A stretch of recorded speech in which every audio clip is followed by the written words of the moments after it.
Hello students, welcome to our channel જ્ઞાન Ganga education. ધોરણ 8 chapter 3 ચતુષ્કોણની સમજ. એમાં આપણે જોઈએ અમુક અગત્યના મુદ્દા. પહેલું તો કહેવાય છે કે સમતલીય વક્ર એટલે શું?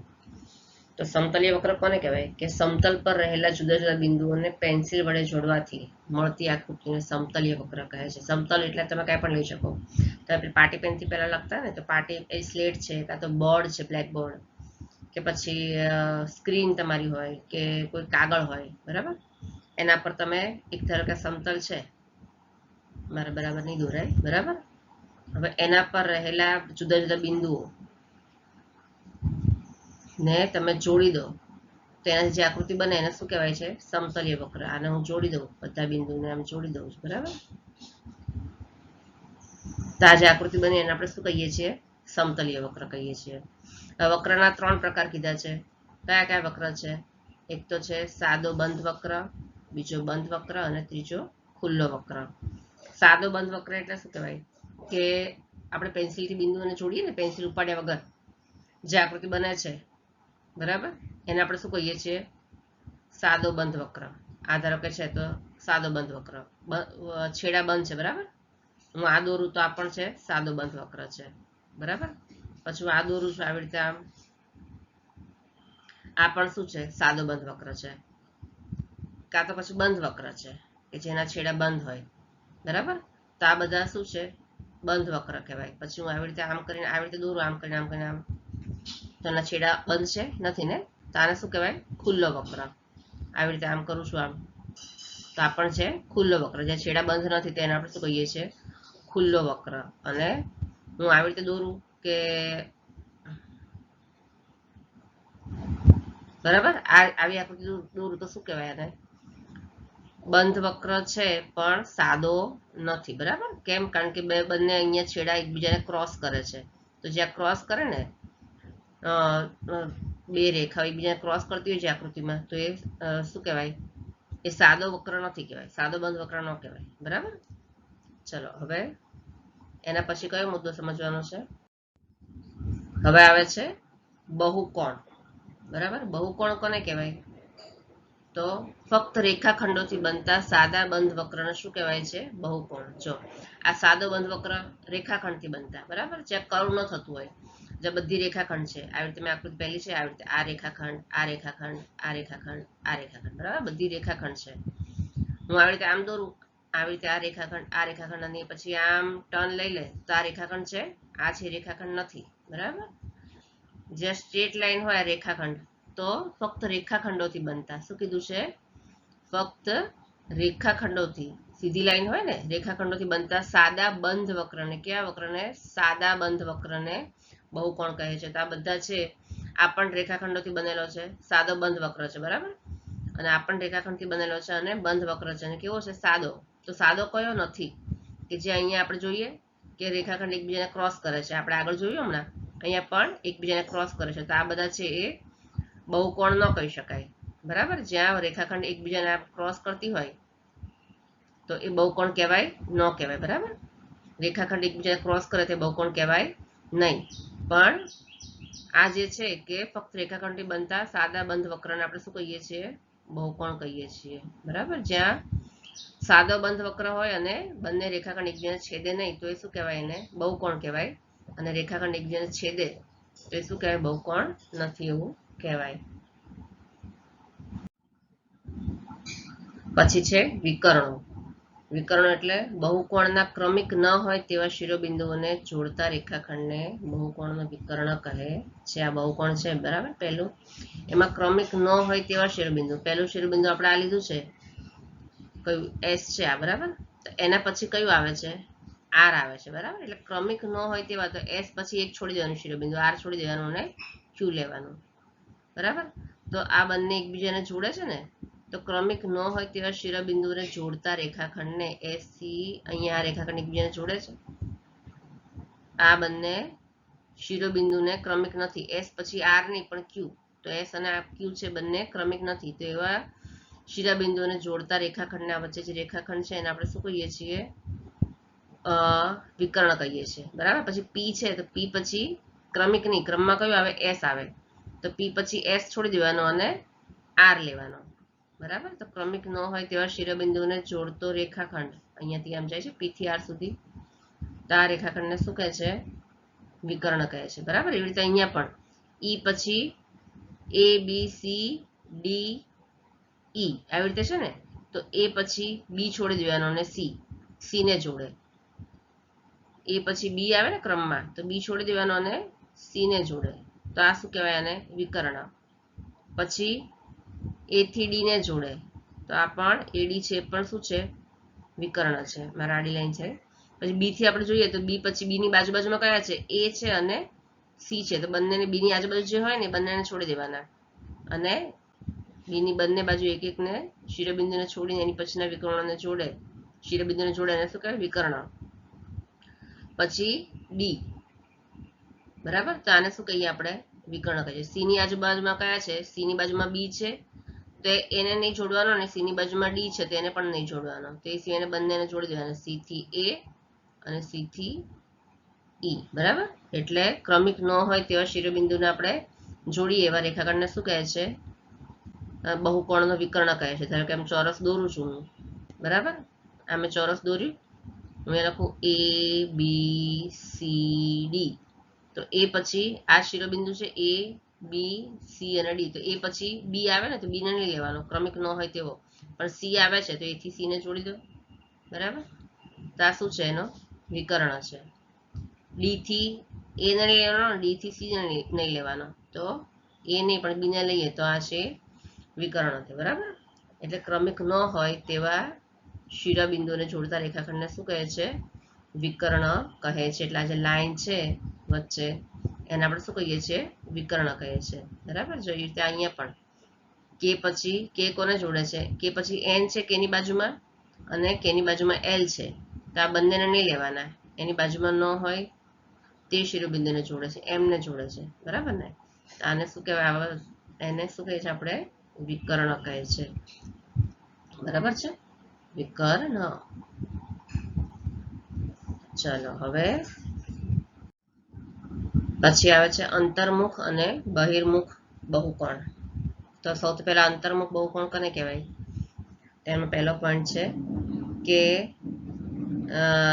જે બહુકોણનો કોઈ પણ એક વિકર્ણ તેના બહારના ભાગમાં હોય તેને અંતર્મુખ બહુકોણ કહેવાય, બરાબર. કોઈ પણ એક વિકર્ણ બહારના ભાગમાં હોય, તો જો આપણે અહીંયા આકૃતિ આપેલી છે ને અહીંયા, તો આમાં પણ વિકર્ણ જોઈએ કે એક આ શિરોબિંદુ અને એક આ શિરોબિંદુ, બરાબર. આ બંને શિરોબિંદુને જોડતો રેખાખંડ હોય તેને આપણે શું કહીએ છીએ? વિકર્ણ કહીએ છીએ ને. તો અહીંયાથી આ શિરોબિંદુ એક શિરોબિંદુથી બીજા શિરોબિંદુને જોડે છે આ વિકર્ણ, તો આ વિકર્ણ ક્યાં છે? બહારના ભાગમાં છે ને. બહુકોણનો કોઈ પણ એક વિકર્ણ તેના બહારના ભાગમાં છે, અંદરની સાઈડ નથી, પણ બહારના ભાગમાં છે. પછી અહીંયા પણ આકૃતિમાં જોઈએ તો એક આ વિકર્ણ છે, એ આ જે વિકર્ણ છે કે બહારની બાજુ છે, બરાબર. બંને શિરોબિંદુને જોડતો રેખાખંડ બહારની બાજુ છે, બરાબર ને.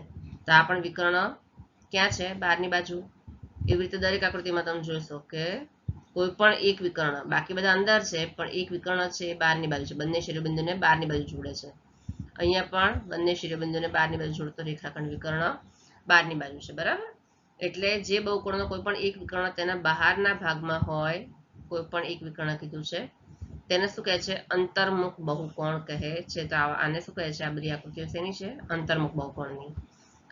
પછી કીધું છે તેનો ઓછામાં ઓછો અંદરનો એક ખૂણો 180 કરતા વધારે. કેટલો કીધો છે? 180 કરતા વધારે. એટલે શું કીધું છે? ઓછામાં ઓછો અંદરનો એક ખૂણો. હવે જો તમે દરેક ખૂણા જુઓ, આ ખૂણો છે 180 કરતા નાનો છે. 180 એટલે સળંગ લાઈન થાય ને, આ હોય આવું, તો આ જે માપ છે 180 નું થાય, બરાબર. આ છે 90°, આ છે 90°, તો 90 વત્તા 90 બંને થઈને કેટલું થાય? આખું માપ 180 થાય ને. આખું માપ છે એ 180 થાય, બરાબર. તો હવે એનાથી વધારે હોય તો 180 કરતા વધારે, તો 180 કરતા વધારે માપનો હોય છે ઓછામાં ઓછો એક ખૂણો અંદરનો.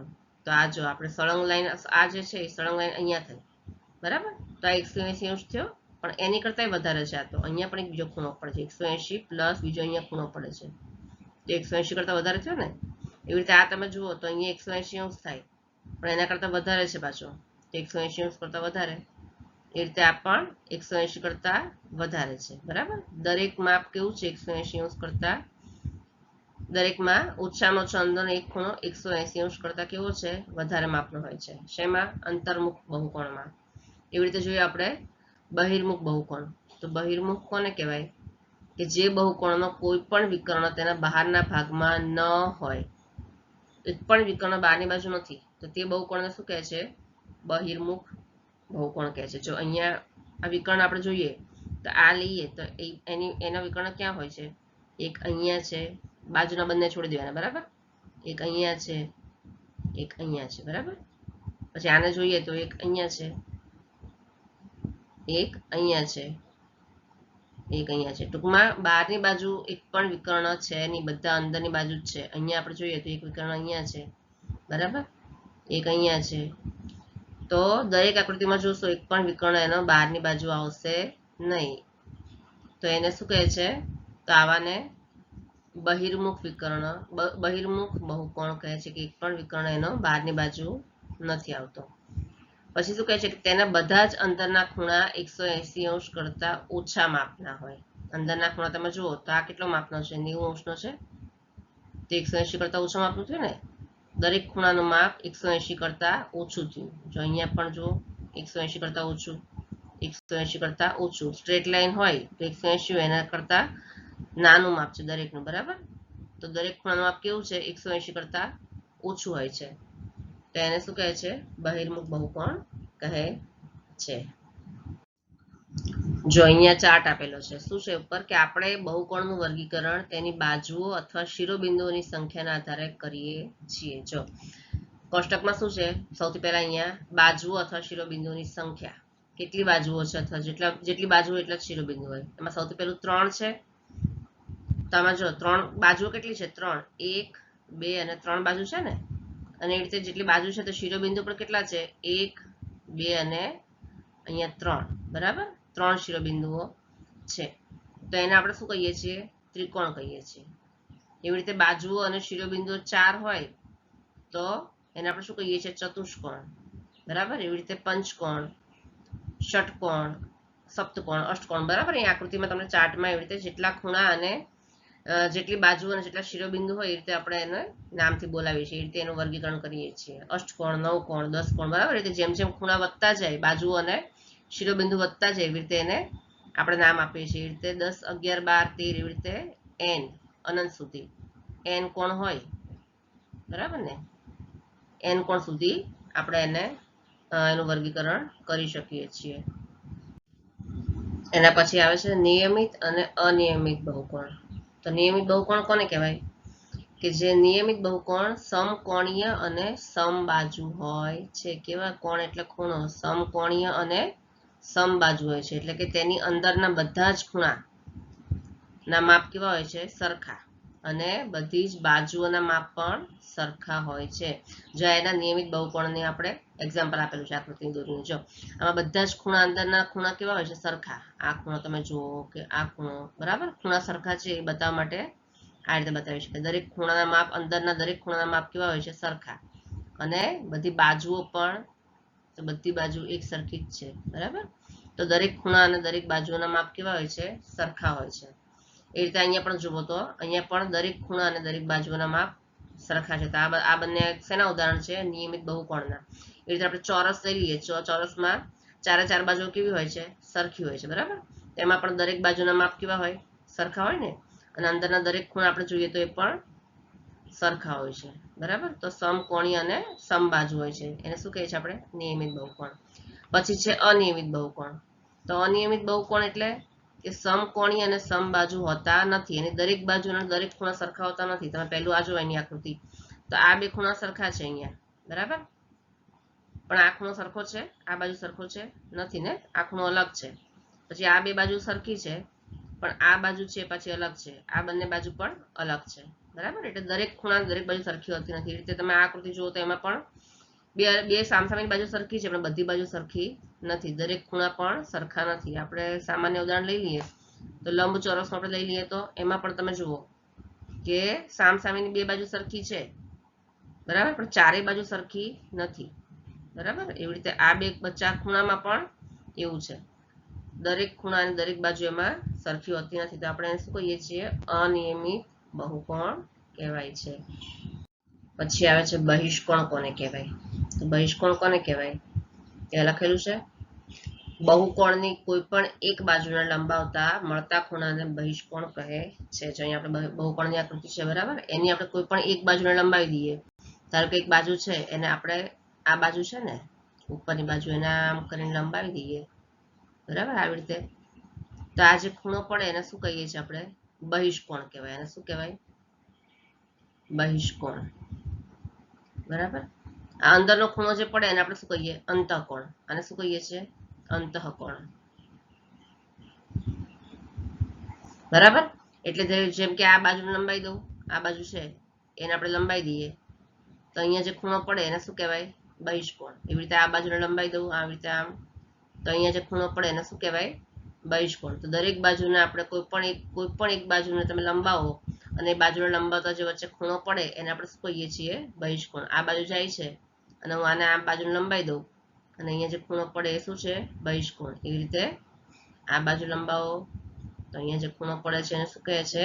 બહિષ્કોણ કહે છે. એટલે બહુકોણની કોઈ પણ એક બાજુને લંબાવતા કીધું છે. કોઈ પણ એક બાજુને તમે લંબાવો તો એને લંબાવતા મળતા ખૂણાને શું કહે છે? બહિષ્કોણ કહે છે. પછી બીજું શું છે?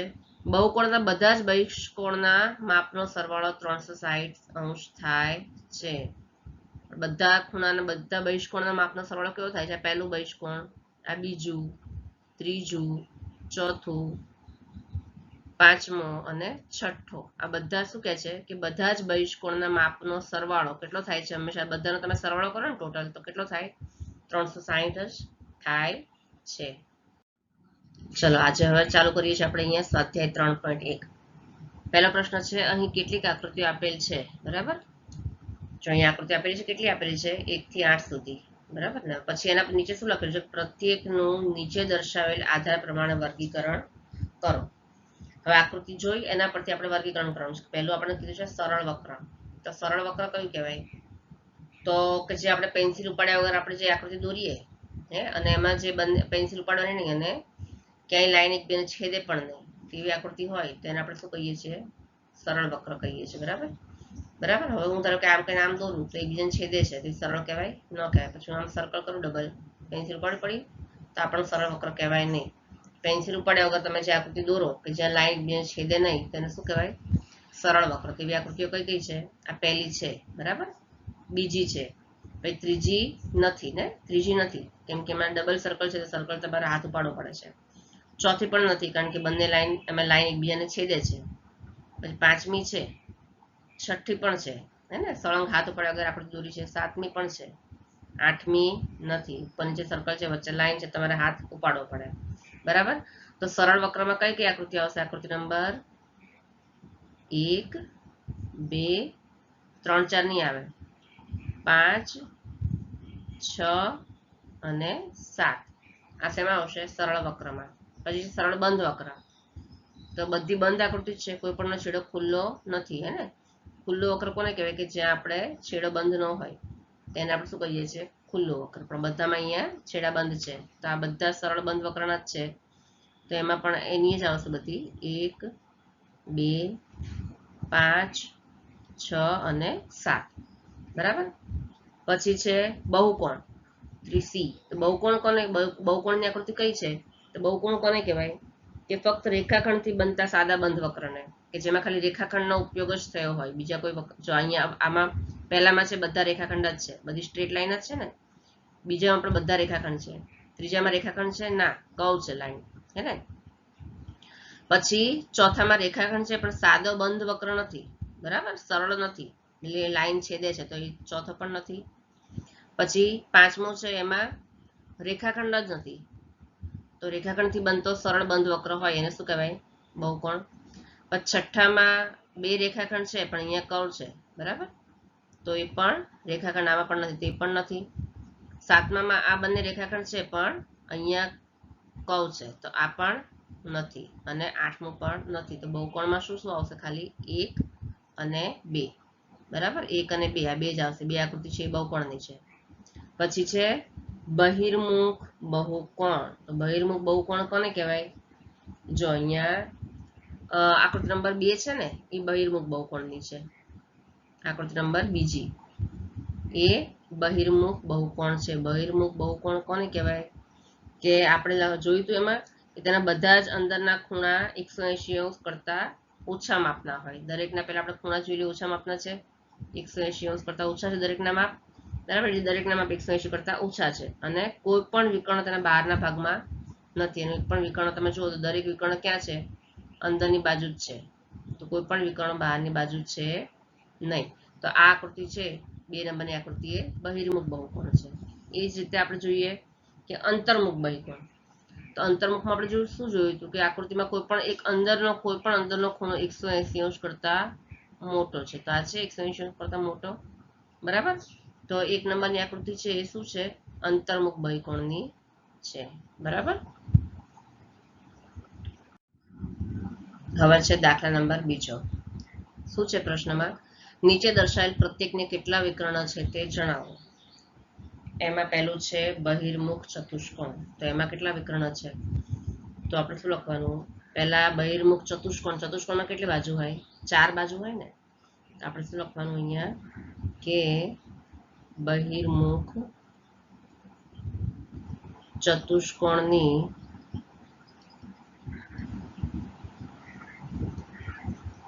બાજુઓની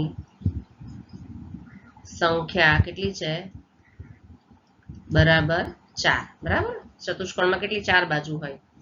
સંખ્યા કેટલી છે? 4. એટલે કે n બરાબર 4 આવશે ને અહીંયા. કાં તો હું એ લખી નાખું સંખ્યા n બરાબર 4. સંખ્યા આપણે n તરીકે આપણે લેવાનું, n બરાબર 4. તો હવે વિકર્ણની સંખ્યા શોધવા માટે સૂત્ર લખવાનું. આપણે અહીંયા શું આવે? વિકર્ણની સંખ્યા. એનું સૂત્ર કયું છે? એનું સૂત્ર છે n બ્રેકેટમાં n-1/2 અને -n. આનું સૂત્ર છે. હવે જ્યાં સૂત્રમાં n છે તે આપણે શું લખવાનું છે? બાજુની સંખ્યા લખવાની છે 4. તો અહીંયા આપણે શું લખશું? 4 બ્રેકેટમાં 4-1/2 -4. બરાબર. તો 4 બ્રેકેટમાં 4 એટલે 3 થશે ને, /2 -4. તો બરાબર થશે અહીંયા 4 તરી 12 છેદમાં 2 -4. છેદશે અહીંયા 2 છક 12. તો બરાબર થશે અહીંયા 6 - 4 બરાબર અહીંયા હશે 2. તો વિકર્ણની સંખ્યા કેટલી થઈ? અહીંયા 2 થઈ, બરાબર. બહિર્મુખ ચતુષ્કોણમાં વિકર્ણની સંખ્યા 2 છે. એવી રીતે નિયમિત ષટકોણ. ષટકોણ એટલે બહિર્મુખ ષટકોણમાં બાજુની સંખ્યા હું આખું નથી લખતી. અહીંયા ષટકોણ છે તો ષટકોણમાં બાજુની સંખ્યા કેટલી થાય? n બરાબર 6 થાય ને. તો ફરી આપણે અહીંયા સૂત્ર લખવાનું વિકર્ણની સંખ્યા. તો માટે વિકર્ણની સંખ્યા સૂત્ર લખવાનું બરાબર n બ્રેકેટમાં n-1/2 -n. હવે જે n છે તે શું લખશું? આપણે 6 લખશું, બરાબર. જે n છે તે 6 લખશું. તો 6 બ્રેકેટમાં 6-1/2 -n ઇઝ ઇક્વલ ટુ 6 બ્રેકેટમાં 6 - 1 એટલે 5/2 -n. એટલે અરે અહીંયા n છે એટલે અહીંયા લખવાનું છે 6. તો જે n છે તે 6 લખવાનું છે એટલે અહીંયા 6, અહીંયા પણ 6. તો બરાબર શું થશે? 6 × 5 = 6 × 5 30/2 - 6. છેવશે 15 × 2 = 30 થશે ને. તો બરાબર થશે 15 - 6. 15 - 6 કેટલા થાય? 9. તો માટે આ વિકર્ણની સંખ્યા કેટલી આવશે? 9 આવશે. પડી ખબર?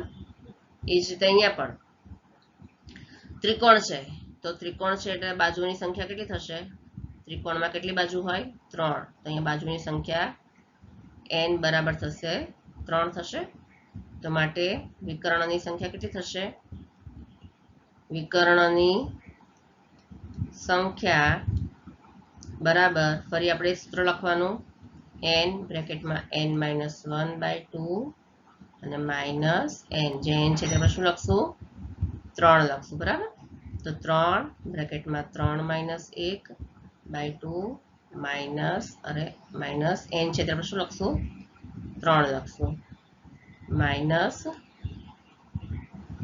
3. કેમ 3? કારણ કે ત્રિકોણ છે, બરાબર? 3 બ્રેકેટમાં 3 માઇનસ 2 એટલે 3 માઇનસ 1 એટલે 2/2 માઇનસ 3, તો બરાબર થશે 3 ગુણ્યા 2 એટલે 3 દુ 6, 3 દુ 6 માટે એ થશે 6/2 માઇનસ 3.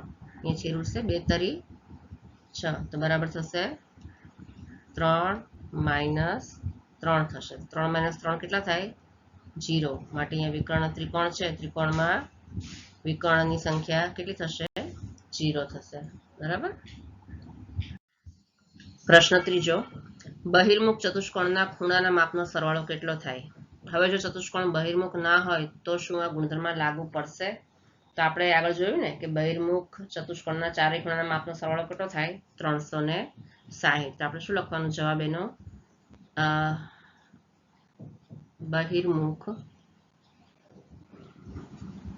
ચતુષ્કોણના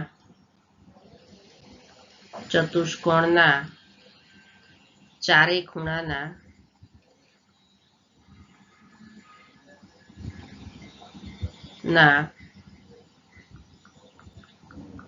માપનો સરવાળો કેટલો થાય?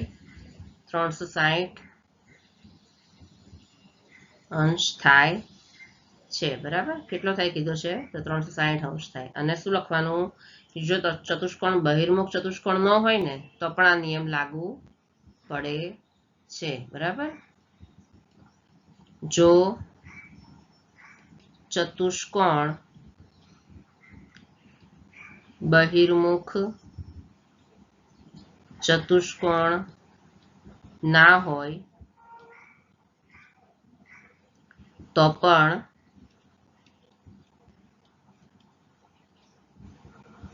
આ નિયમ લાગુ પડે છે, બરાબર છે? પ્રશ્ન 4, નીચેનું કોષ્ટક જુઓ. જે કોષ્ટક દોરેલું છે અહીં પ્રત્યેક આકૃતિને ત્રિકોણમાં વિભાજિત કરેલ છે. દરેક આકૃતિને ત્રિકોણથી એને અલગ અલગ કરેલી છે, બરાબર? અને તેના પરથી ખૂણાના માપનો સરવાળો શોધેલ છે. હવે આ કોષ્ટકમાં જે રીતે શોધેલો છે ને સરવાળો, એ રીતે આપણે અહીંયા 7, 8, 10 n એવી રીતે આપેલું છે. જો શું કહે છે? નિમ્નલિખિત સંખ્યા દર્શાવતી બાજુઓ ધરાવતા બહુકોણના ખૂણાના માપના સરવાળા વિશે શું કહી શકાય? અહીંયા કોષ્ટકમાં દરેક આકૃતિને ત્રિકોણથી વિભાજિત છે. અહીંયા પણ ત્રિકોણ છે, એક અહીંયા પણ ત્રિકોણ છે, બરાબર? અહીંયા ત્રિકોણ, બરાબર? ટૂંકમાં દરેક આકૃતિને ત્રિકોણથી વિભાજિત કરેલ છે. અને કોષ્ટકમાં અહીંયા બાજુનો માપ છે. 3 બાજુ ત્રિકોણને હોય તો ખૂણાના માપનો સરવાળો કીધો છે 180. પછી 4 બાજુ હોય તો ખૂણાના માપનો સરવાળો કેટલો કીધો છે? 2 ગુણ્યા 180, બરાબર? 2 ત્રિકોણ પડે છે ને અહીંયા, 1 અને 2 ત્રિકોણ પડે છે, તો 2 ગુણ્યા 180 એટલે કે 4 ઓછા 2 ગુણ્યા 180, બરાબર? પછી અહીંયા કેટલા ત્રિકોણ પડે છે? 1, 2 ને 3 ત્રિકોણ પડે છે પંચકોણમાં.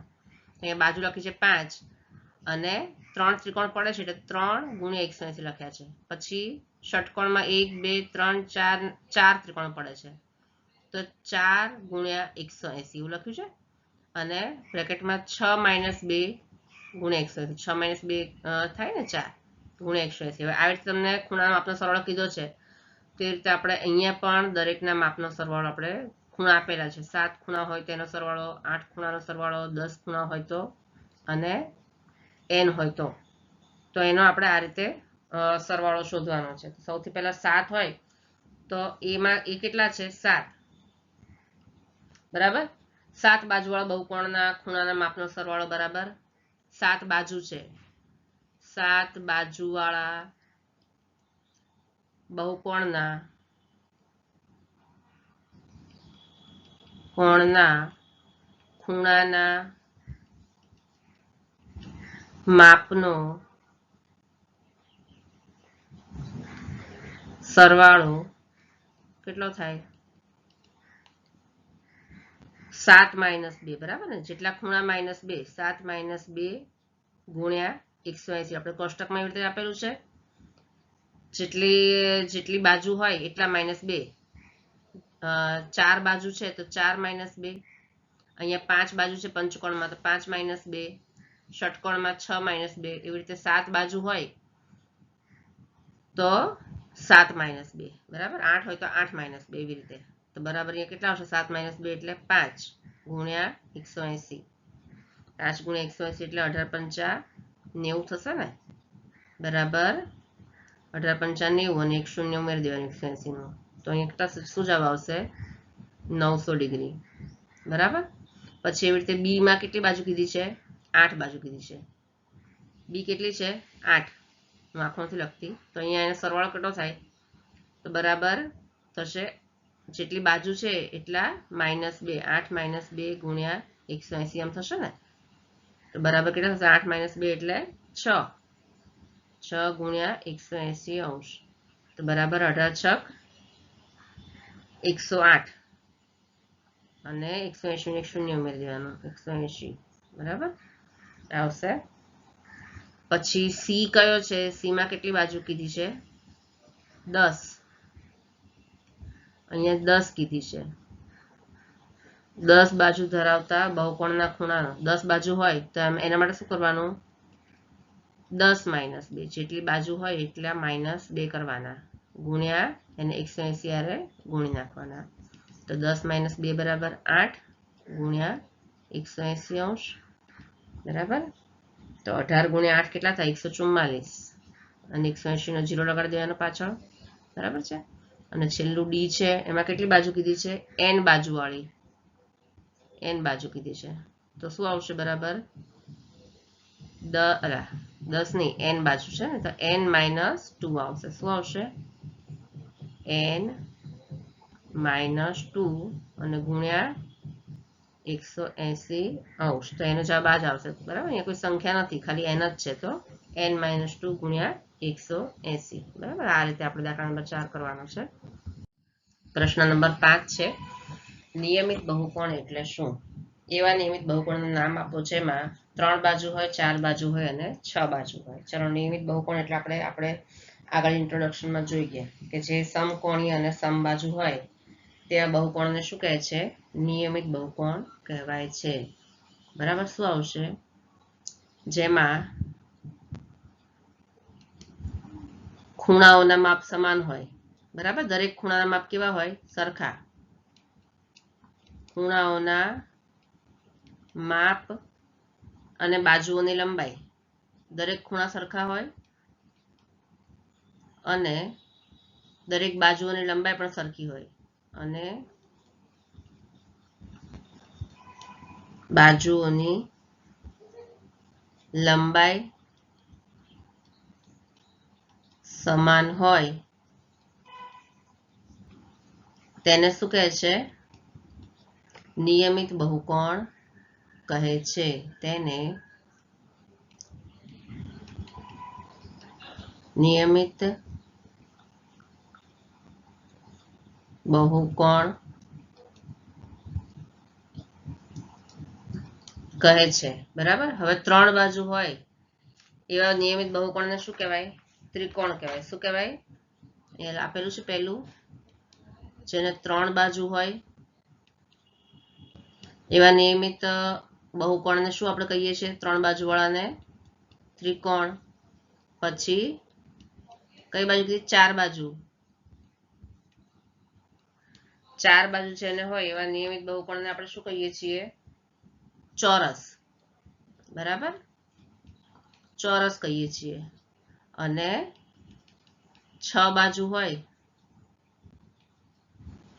એવા નિયમિત બહુકોણને શું કહીએ છીએ આપણે? ષટકોણ. 6 બાજુ હોય તો ષટકોણ. આપણે ઇન્ટ્રોડક્શનમાં કોષ્ટક આપેલું છે બરાબર. ષટકોણ કહે છે બરાબર. ચલો, પ્રશ્ન નંબર 6, નીચેની આકૃતિઓમાં x ખૂણાનું માપ શોધો. એમાં પહેલી છે એ આકૃતિ, એમાં જો ચતુષ્કોણ છે એમાં ખૂણાના માપ કેવી રીતે છે? 50, 130, 120 અને x. તો આપણે કયું માપ શોધવાનું છે? એક્સ ખૂણાનું માપ શોધવાનું છે, બરાબર. તો હવે ચતુષ્કોણના ચારે ખૂણાના માપનો સરવાળો કેટલો થાય? 360 થાય ને. તો આપણે અહીંયા શું લખશું? ચતુષ્કોણના ખૂણાના માપનો સરવાળો કેટલો થાય? 360 થાય, બરાબર. હવે ચારે ખૂણાના માપનો સરવાળો 360 છે, તો આપણે શું લખશું અહીંયા માટે? આપણે એક્સ શોધવાનું છે, તો ચારે ચાર ખૂણાના માપ લખી નાખશું અહીંયા. એક્સ પછી 50 પ્લસ 130 પ્લસ 120 થઈ ગયા ચારે ચાર ખૂણા, અને બરાબર થશે અહીંયા 360 થશે. માટે અહીંયા શું થશે? એક્સ પ્લસ અહીંયા થશે એક્સ પ્લસ 50 વત્તા 130 વત્તા 120, એ તો બધાનો સરવાળો કેટલો થશે? 12 વત્તા 13 વત્તા 5, 25 ને 5 30, એટલે 300 થશે, બરાબર. આ 3 ને 3 નો સરવાળો થશે 300 અને બરાબર 360. તો ચલો માટે x બરાબર કેટલા થાય? x બરાબર થાય, ડાયરેક્ટ લખવાના 360. શું લખવાનું અહીંયા? અહીંયા અંશ લખવાના 360, અને આ 300 છે એ બરાબરની સામેની સાઈડ જતા રહે એટલે માઇનસ થઈ જાય, માઇનસ 300. 360 માંથી 300 જાય તો રહેશે 60. તો માટે x બરાબર થશે 60. તો મળી ગયું આપણને x ખૂણાનું માપ. x ખૂણાનું માપ કેટલું છે? 60 છે, બરાબર. x ખૂણાનું માપ આપણને મળ્યું છે 60 અંશ.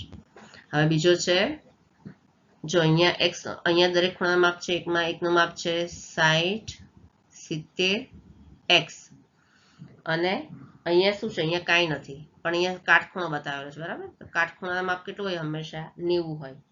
90 હોય ને, તો આપણે અહીંયા શું લખવાનું?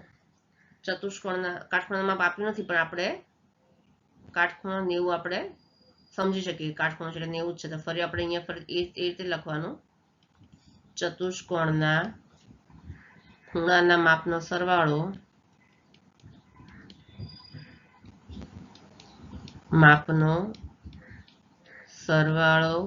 બરાબર 360.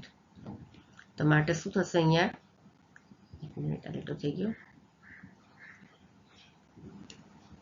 માપનો સરવાળો 360 માટે ચારે ખૂણા કયા કયા છે?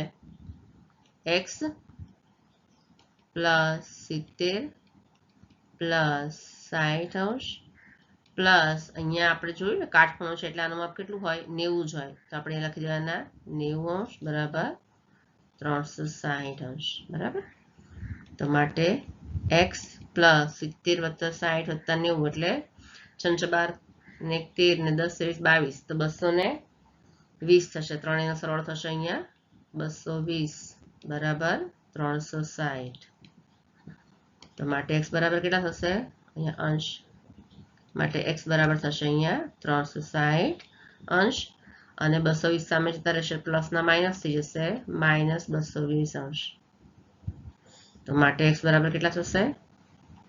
360 ઓછા 220 કરીએ તો આવશે 140 અંશ. તો x નું માપ આપણને કેટલું મળ્યું છે? અહીંયા 140 અંશ, બરાબર.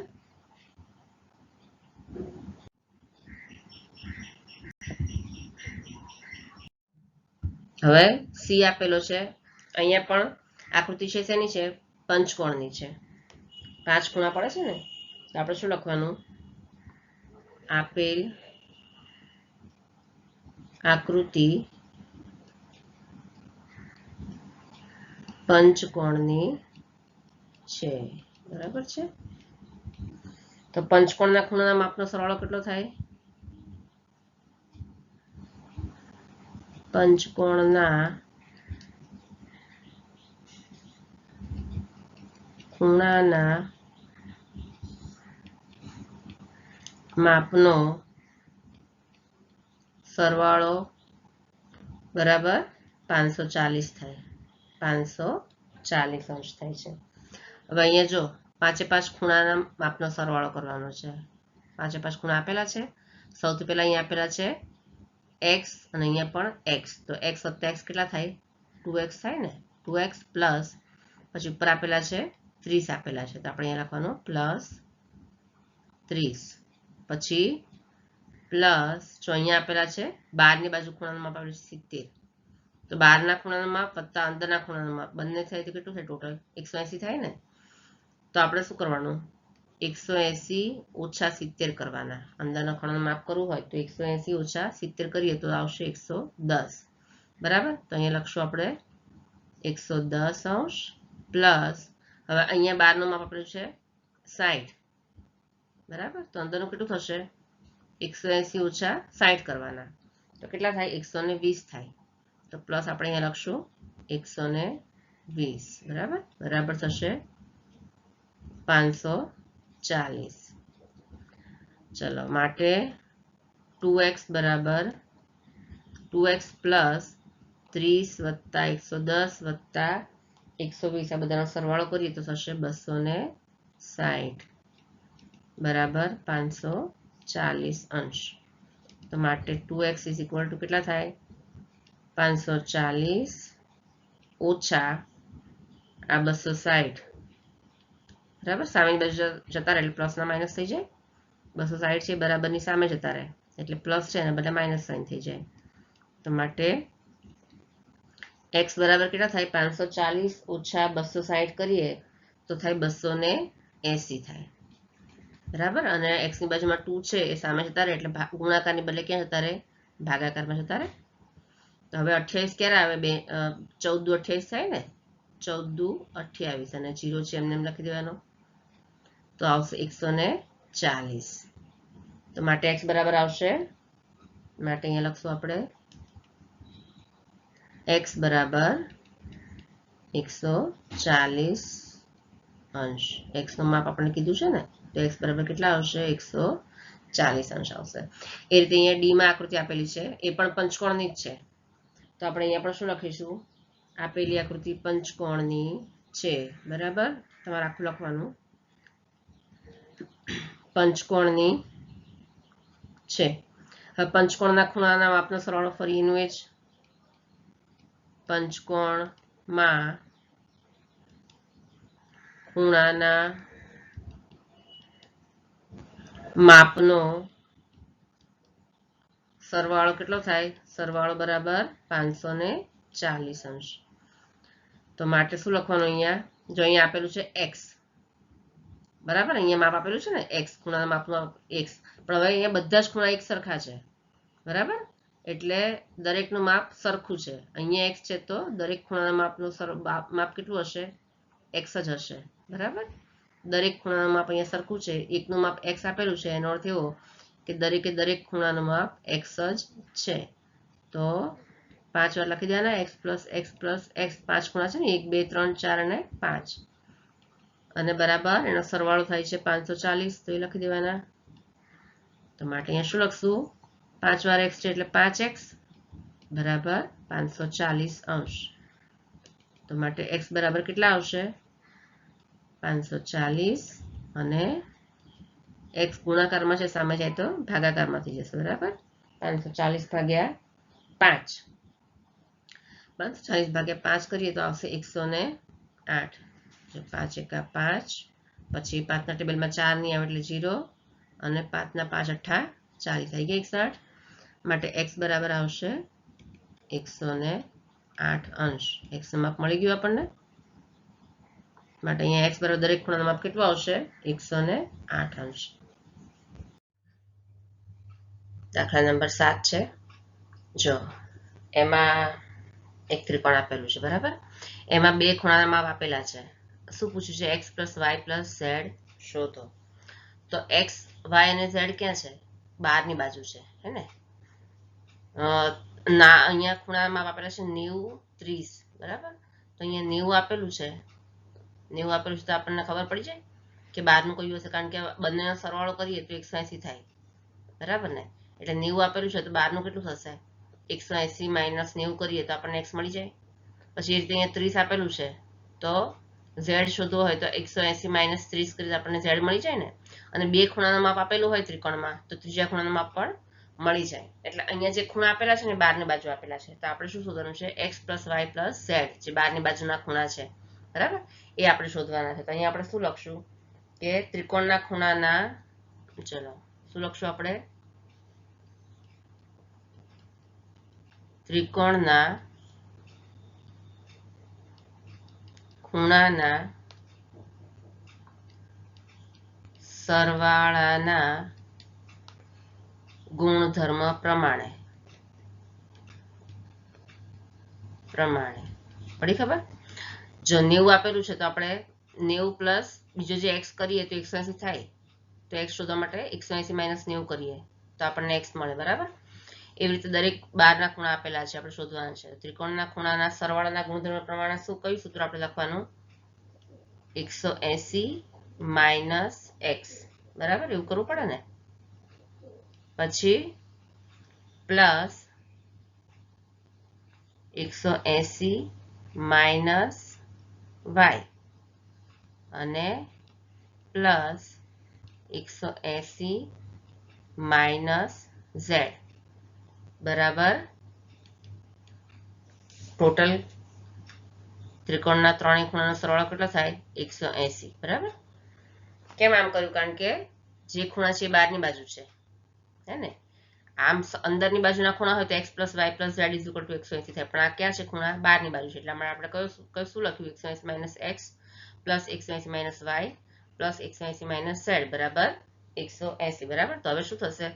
આ બ્રેકેટને આપણે છૂટો પાડીએ તો 180 - x + 180 - y + 180 - z = 180, બરાબર. આવું થાય.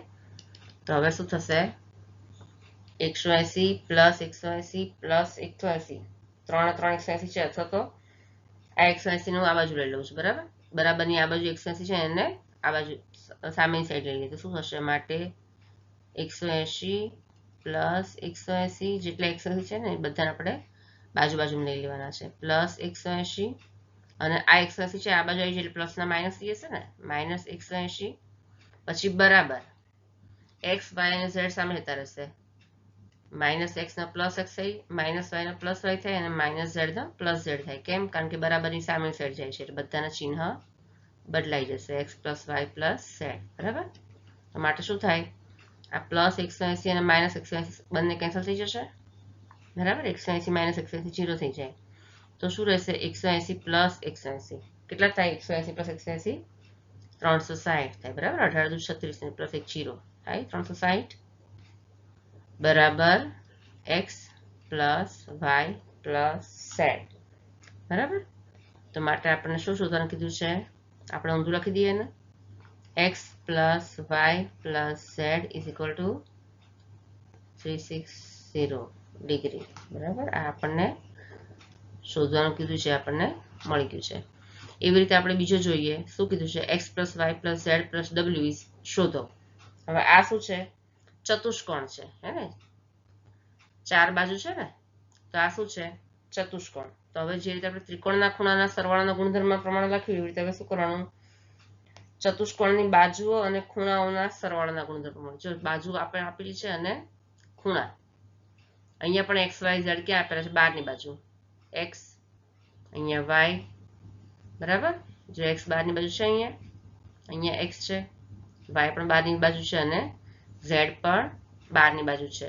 તો જેવી રીતે ત્રિકોણનું કર્યું એવી રીતે ચતુષ્કોણનું કરવાનું. ચતુષ્કોણના ચાર ખૂણાનો સરવાળો કેટલો થાય છે? 360 થાય. તો આપણે શું લખશું? અહીંયા ચતુષ્કોણની બાજુઓ અને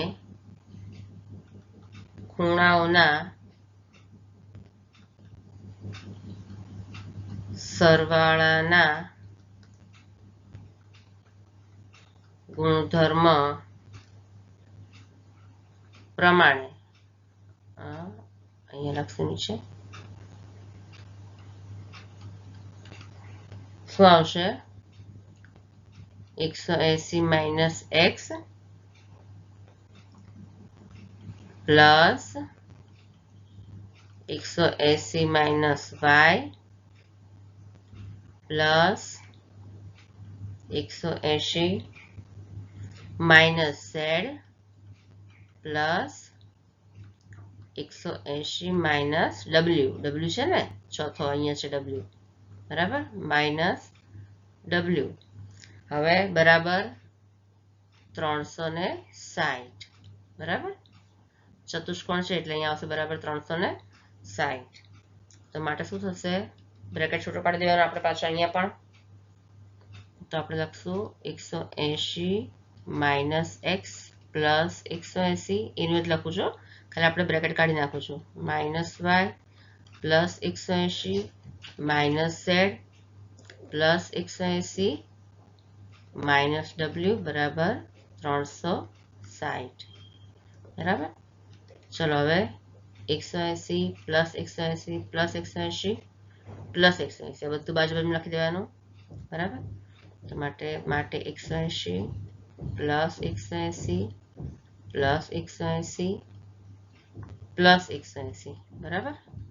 અને બરાબર હવે minus x minus y minus z minus ડબલ્યુ બધું બરાબરની સામે જાય એટલે માઇનસનું બધું પ્લસ થઈ જાય, બરાબર. એટલે x plus y plus z plus ડબલ્યુ, બરાબર. હવે માટે શું થશે અહીંયા, અચ્છા બરાબર 360 તો લખવાના જ હોય અહીંયા, અને પ્લસ 360 છે ને અહીંયા આપણે લખવાનું રહી ગયા, બરાબર પ્લસ 360 છે એને આપણે આ બાજુ લખવાના છે, 360 છે એને આ સાઈડ લેવાના રહી ગયા છે, તો આપણે લઈ લઈએ એને પહેલા સેજ. જો શું કરવાનું, 360 આપણે આ સાઈડ લખવાના રહી ગયા છે, આપણે લખ્યા 180 પ્લસ 180 પ્લસ 180 પ્લસ 180, પછી આ બરાબર 360 છે એને આ બાજુ લઈ લીધા એટલે માઇનસ 360 લખવા પડશે ને, માઇનસ 360. હવે બરાબર x plus y plus z plus ડબલ્યુ. ચલો હવે 180 પ્લસ 180 પ્લસ 180 પ્લસ 180 તો શું થાય, 720, 18 ચોક 72 અને 1 મિનિટ લગાડી દેવાનું, તો 720 અંશ. શું બાકી રહ્યું, માઇનસ 360 બાકી રહે ને, તો લખી દેવાના માઇનસ 360. તો બરાબર થશે પાછા, અને પછી લખવાના બરાબર x plus y plus z plus ડબલ્યુ. તો 720 માંથી 360 જાય તો કેટલા બચશે, 360 જ બચશે. તો આપણે ઊંધું લખી દઈશું, x plus y plus z plus ડબલ્યુ ને આ બાજુ લઈ લઈએ, x plus y plus z plus ડબલ્યુ બરાબર 720 ઓછા 360 તો બરાબર થશે 360, બરાબર. તો આ શું છે જે આપણે માંગ્યું છે એ આપણે એનો જવાબ છે, કીધું છે ને x plus y plus z plus ડબલ્યુ શોધો, તો આ રીતે શોધાય, બરાબર. અહીંયા આપણું ચેપ્ટર તમારું 3.1 પૂરું થાય છે.